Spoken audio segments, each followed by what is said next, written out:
गुरुजन मान प्रणाम आ साहित्य प्रेमी सुधीवृंद को नमस्कार। मु साहित्यिक नुहे तेणु हूँ 2 मिनिट कहबी। मु साहित्य प्रेमी मु लिखेनि किंतु पढ़े।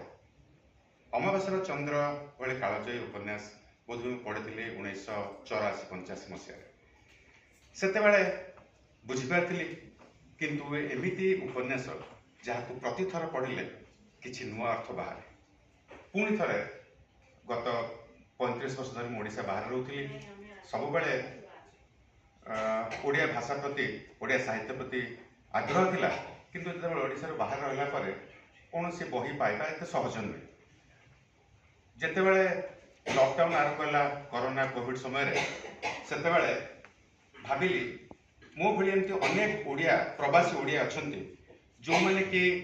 ओडिया साहित्य पढ़ा को शुणा को देखा चाहती पाखे सुजोग ना। प्रकृत में मोर जड़े बंधु थे बहुत अकाउंटलिस्ट स्पष्ट ओडिया कहती भुवनेश्वर लोक संगे दिने संध्यारे बस कथबार्ता पचारि आपण अमुक कहानी पढ़ी ना से बही पढ़ी ना आ गोटे कहानी पचारि ना मत आश्चर्य लगला मुझे आज्ञा आप कौन सी ओडिया बही पढ़ना से कहले सुखेंदु बाबू मु ओडिया पढ़ी जानी मुझे जाने मु पढ़ी जानी।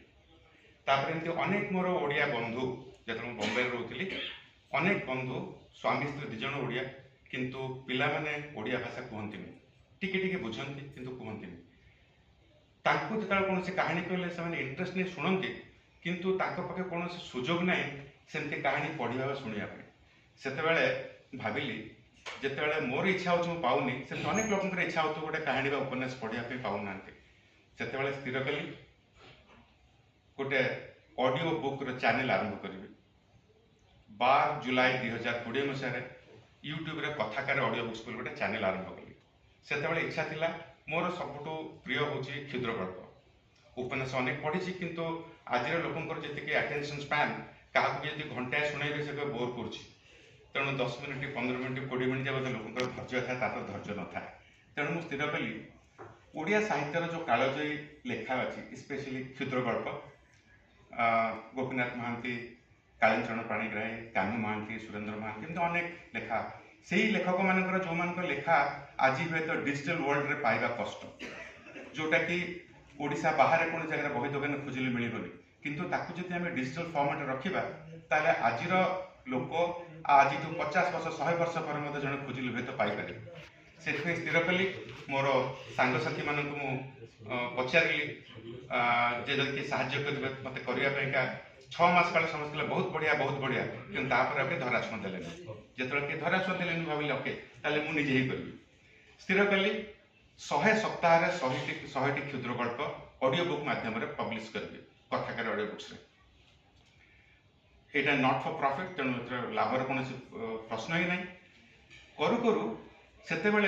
मत गोटे सुजोग मिलला पुणी थे 1984-85 मसीहा पर अमावास्यार चंद्र पुणी थे पढ़ाई आ विश्वास करेंगे मत लगे बोधे ये उपन्यास के पढ़ी ही नी यही पाखापाखि 40 वर्ष भितर मनीष बदली जाए मन बदली जाए तार जीवन अभिज्ञता बदली जाए तार सत आ मिछ भूल आ ठीक परिभाषा बदली जाए जो पुणी पढ़ी मत लगे ये संपूर्ण उपन्यास ये पूरा कहानी मो नुआ से दौर्भाग्यवशत श्रीमती मृणाली पाड़ी बारिस्टर गोविंद दास को झील मोर संपर्क है आ कथा जे ये उपन्यास को क्या कौन ऑडियो बुक कर उपन्यास को ऑडियो बुक करने के मोर सक्षमता भीतर नाला गोटे क्षुद्र गल्प पढ़ीदे 8 पृष्ठा 10 पृष्ठा 15 पृष्ठा से रेकर्ड होगा किंतु ताकू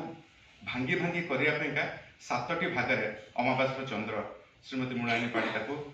प्रस्तुत करते से ऑडियो क्लिप नहीं मत व्हाट्सएप रे मेल पठेबे पुणी मुझे एडिट करी बारंबार से पठाऊे बारंबार तो एडिट हो करी नवेम्बर 2020 रु मार्च 2021 पर्यंत संपूर्ण अमावास्यार चंद्र कथाकार ऑडियो बुक्स रे आम प्रेजेंट कर पार्लु आउ गत 4 वर्ष भितर आज्ञा तो भाभी 100 सप्ताह 100 कहानी प्रस्तुत करी किंतु से 100टा होगा 200 तो 4 वर्ष 200 एपिसोड प्रेजेंट करछि किंतु ए सबु भितर केवल गोटे उपन्यास प्रेजेंट करछि सेटा हो अमावास्या चंद्र। बहुत धन्यवाद। बहुत खुशी जे एभली गोटे समावेश में जोग दे पारली और बहुत कृतज्ञ। बहुत बहुत धन्यवाद।